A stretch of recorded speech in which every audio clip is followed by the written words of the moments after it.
शंखचूड़ का असुर राज्य पर अभिषेक और उसके द्वारा देवों का अधिकार छीना जाना, देवों का ब्रह्मा जी की शरण में जाना, ब्रह्मा जी का उन्हें साथ लेकर विष्णु के पास जाना, विष्णु द्वारा शंखचूड़ के जन्म का रहस्य उद्घाटन करना और फिर सबका शिव के पास जाना और शिव सभा में उनकी झांकी करना तथा अपना अभिप्राय प्रकट करना। सनत कुमार जी कहते हैं, महर्षि, जब शंखचूड़ ने तप करके वर प्राप्त कर लिया और विवाहित होकर अपने घर लौट आया, तब दानवों और दैत्यों को बड़ी प्रसन्नता हुई। वे सभी तुरंत ही अपने लोकों से निकलकर अपने गुरु शुक्राचार्य को साथ लेकर दल बनाकर उनके निकट आए और विनय पूर्वक उन्हें प्रणाम करके अनेकों प्रकार से आदर प्रदर्शित करते हुए उसका स्तवन करने लगे। फिर उसे अपना तेजस्वी स्वामी मानकर अत्यंत प्रेम भाव से उसके पास ही खड़े हो गए। उधर दंभ कुमार शंखचूड़ ने भी अपने कुल गुरु शुक्राचार्य को आया हुआ देखकर बड़े आदर और भक्ति के साथ उन्हें साष्टांग प्रणाम किया। तदनंतर गुरु शुक्राचार्य ने समस्त असुरों के साथ सलाह करके उनकी सम्मति से शंखचूड़ को दानव और असुरों का अधिपति बना दिया।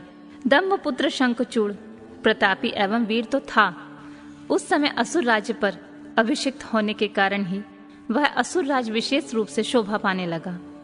तब उसने सहसा देवताओं पर आक्रमण करके वेग पूर्वक उनका संहार करना आरंभ किया।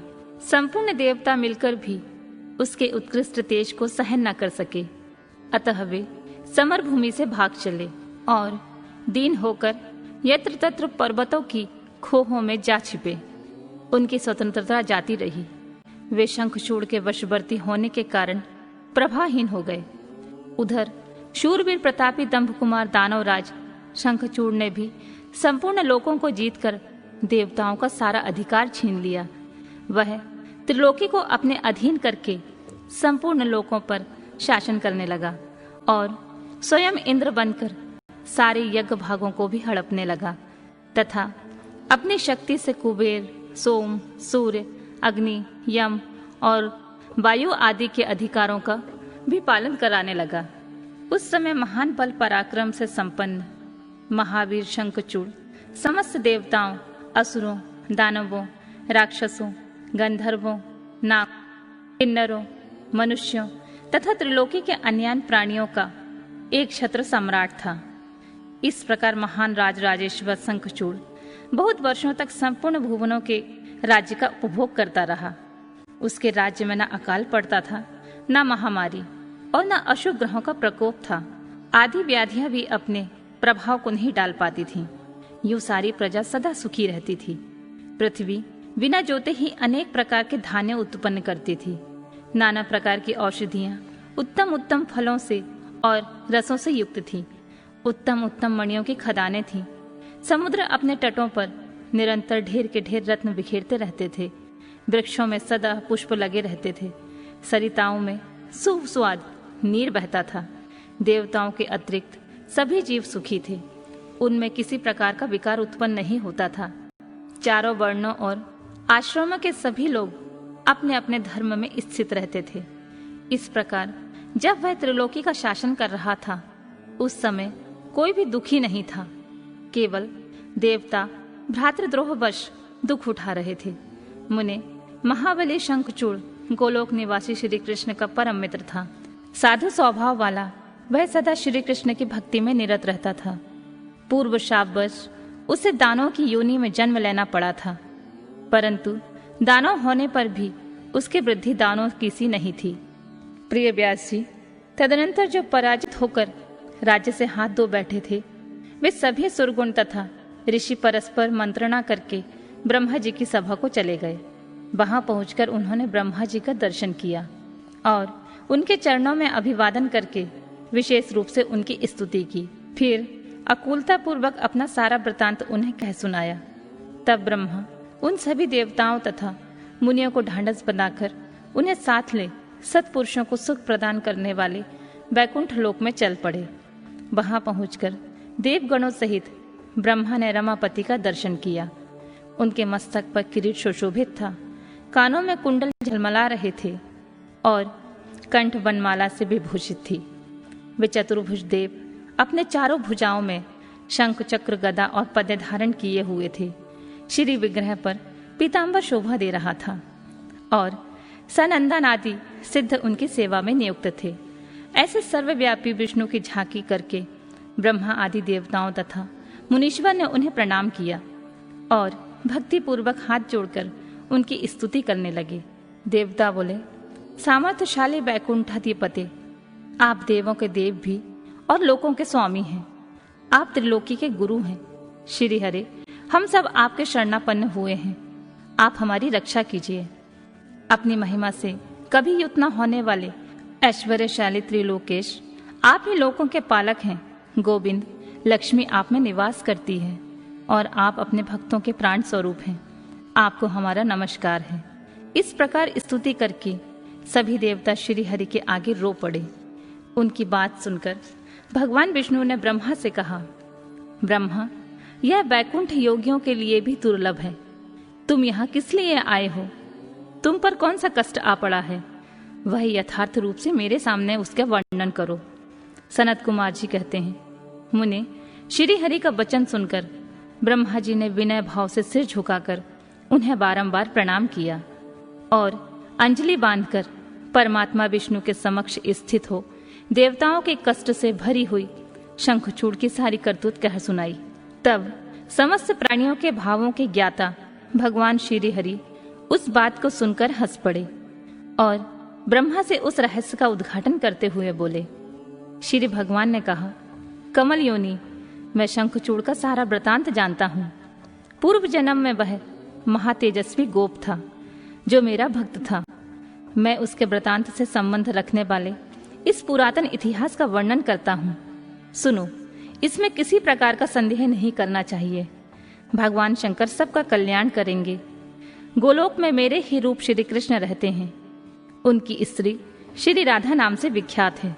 वह जग जननी तथा प्रकृति की परमोत्कृष्ट पांचवी मूर्ति है। वही वहां सुंदर रूप से विहार करने वाली है। उनके अंग से अद्भुत बहुत से गोप तथा गोपियां वहां निवास करती हैं। वे नित्य राधा कृष्ण का अनुवर्तन करते हुए उत्तम उत्तम क्रीड़ाओं में तत्पर रहते हैं। वही गोप इस समय शंभु की इस लीला से मोहित होकर शापवश अपने को दुख देने वाली दानवी योनियों में प्राप्त हो गया है। श्री कृष्ण ने पहले ही रुद्र के त्रिशूल से उसकी मृत्यु निर्धारित कर दी है। इस प्रकार वह दानव देह का परित्याग करके पुनः कृष्ण पार्षद हो जाएगा। देवेश, ऐसा जानकर तुम्हें भय नहीं करना चाहिए। चलो, हम दोनों शंकर जी की शरण में चलें। वे शीघ्र ही कल्याण का विधान करेंगे। अब हमें तुम्हें तथा समस्त देवों को निर्भय हो जाना चाहिए। सनत कुमार जी कहते हैं, मुने, यूं कहकर ब्रह्मा सहित विष्णु शिवलोक को चले गए। मार्ग में वे मन ही मन भक्त वत्सल सर्वेश्वर शंभु का स्मरण करते जा रहे थे। व्यास जी, इस प्रकार वे रमापति विष्णु ब्रह्मा जी के साथ उसी समय उस शिवलोक में जा पहुंचे जो महान दिव्य निराधार तथा भौतिकता से रहित है। वहां पहुंचकर उन्होंने शिव जी की सभा का दर्शन किया।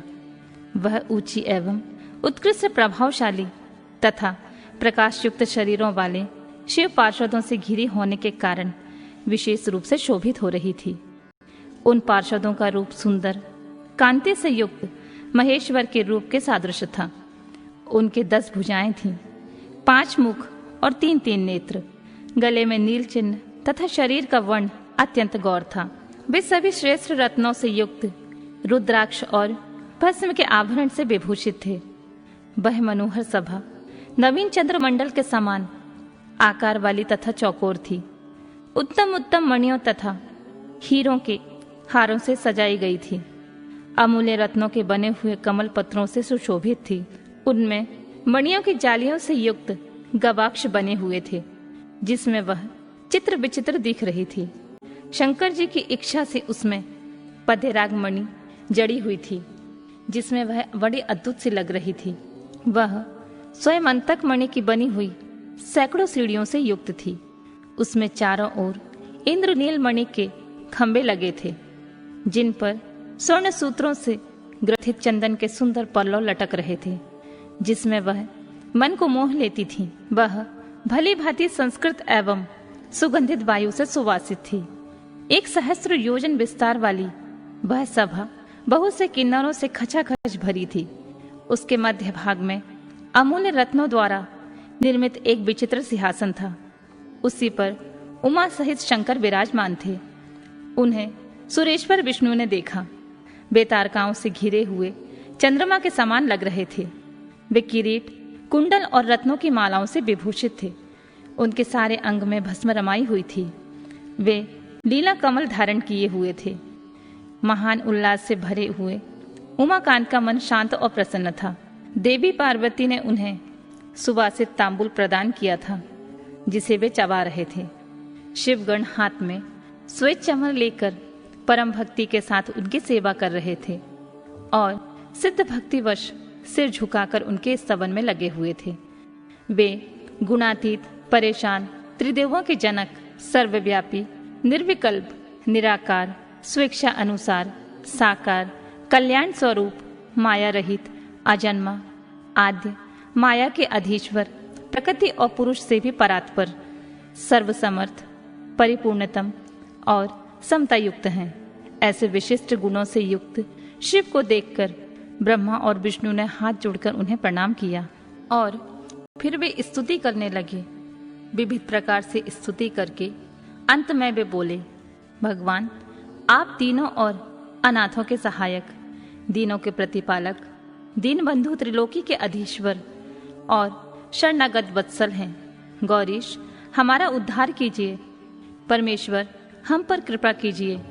नाथ, हम आपके अधीन हैं। अब आपकी जैसी इच्छा हो वैसा करें।